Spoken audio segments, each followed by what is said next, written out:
I'll be having more to say about the voice because it must be said in plain language that the Prime Minister is not telling the truth. He can't afford to, because the Uluru Statement is about a treaty, and the Labor Party is committed to honouring the Uluru Statement in full in the term of this Parliament. Seeing the yes vote plummet, the weights were applied to the West Australian Government and its absurd Aboriginal cultural heritage laws that came into effect in WA from July 1. Now, I spoke about this last week.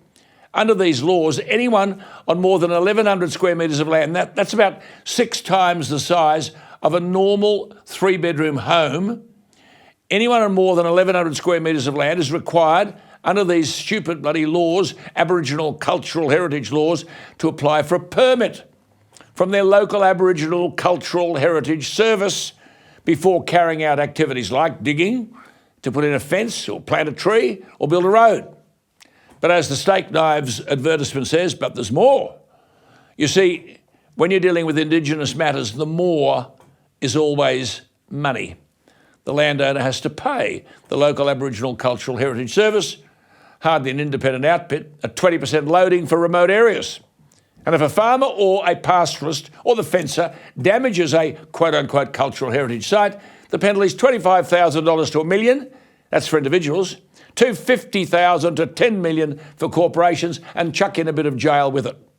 Well, you can imagine what all this has done to the yes vote.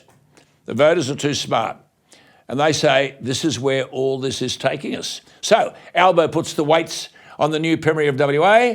No wonder McGowan got out. And now the laws introduced on July 1 have been scrapped today. It won't make any difference. They have signalled these laws where all this voice stuff is heading. The recent news poll showed support for the Yes campaign has fallen to 39% in WA, and the decision today to call off the cultural dogs will make no difference.